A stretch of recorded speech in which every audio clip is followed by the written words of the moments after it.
Hello दोस्तों, नमस्कार। Welcome back to my channel Vishal Babu. दोस्तों, आज मैं एक कहानी सुनाने जा रहा हूं जिसमें आप एक किसान का धैर्य देख सकते हैं। दोस्तों, क्या होता है कि हमारी लाइफ में कई बार हम लाइफ को लेकर बहुत ही ज्यादा सीरियस हो जाते हैं। जैसे कुछ बुरा हुआ तो हम उदास हो जाते हैं और पल भर में जब कुछ अच्छा घटित होता है तो हम खुश हो जाते हैं। हमारे विचार बहुत ही जल्द बदल जाते हैं। हम यह नहीं सोचते कि जो कुछ घटित हुआ वह हमारे लिए अच्छा है या बुरा। हमारे साथ घटी घटना का भविष्य क्या प्रभाव पड़ेगा ये हमें खुद पता नहीं होता। आज ये कहानी आपको कठिन परिस्थितियों में धैर्य का महत्व सिखाएगी। एक समय की बात है, एक किसान था जिसके पास एक घोड़ा था।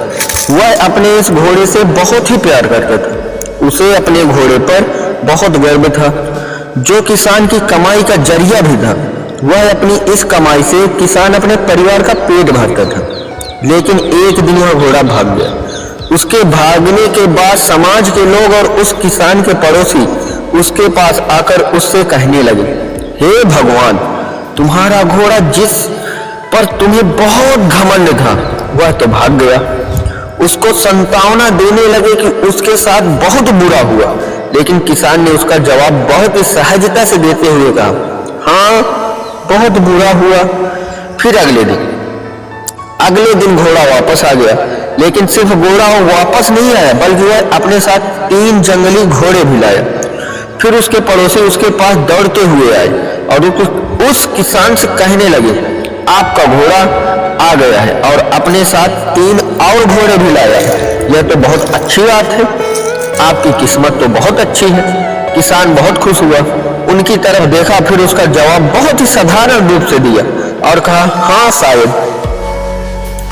कुछ दिनों बाद किसान का बेटा उसी जंगली घोड़े में से एक को काम के लिए उपयोगी बनाने की कोशिश कर रहा था। लेकिन इसी कोशिश के दौरान घोड़े ने उसे बुरी तरह जमीन पर पटक दिया और उसका पैर बुरी तरह से टूट गया।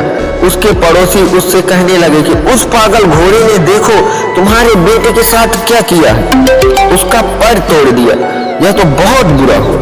किसान दुखी हुआ और फिर उसी तरह जवाब दिया और कहा, हाँ शायद मेरे बेटे के साथ गलत हुआ है। अगले दिन सेना के कुछ जवान उस किसान के घर आते हैं जो जंग छेड़ने के कारण नए जवानों की भर्ती कर रहे होते हैं। उसमें से एक जवान ने किसान के बेटे को देखा और बोला, इसका तो पैर टूटा हुआ है, हम इसे सेना में भर्ती नहीं कर सकते। और वे जवान गांव के सभी लड़कों को लेकर अपने साथ चले गए। यह जानकर उसके पड़ोसी और बाकी गांव वाले उसके पास आए और बोलने लगे, तुम्हारे बेटे को तो जवान जंग के लिए नहीं ले गए, तुम्हारी किस्मत तो बहुत ही अच्छी है। इस आखिरी बार भी किसान ने फिर से बड़ी सहजता से कहा, हाँ शायद।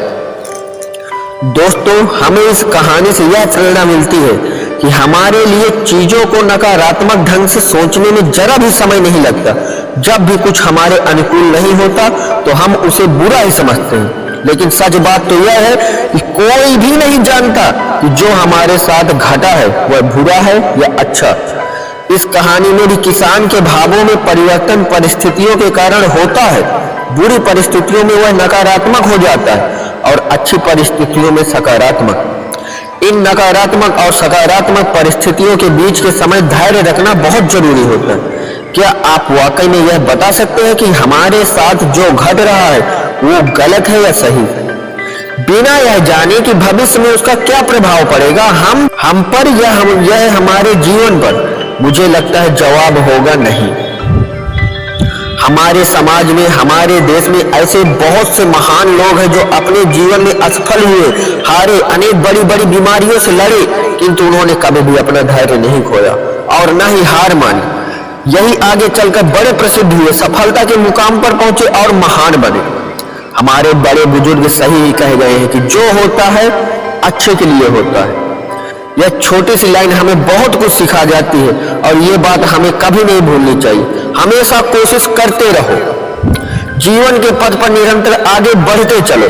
आपको बस यह करना है, किसी बात को लेकर ज्यादा परेशान नहीं होना है, अपने आप को शांत रखना है, अपने काम से काम रखना है। अपने सुझाव और सवाल मुझे कमेंट करके बताइए, जिससे इस बार मैं आपके लिए और बेहतर कुछ बता सकूं, आपके लिए कुछ बेहतर कर सकूं।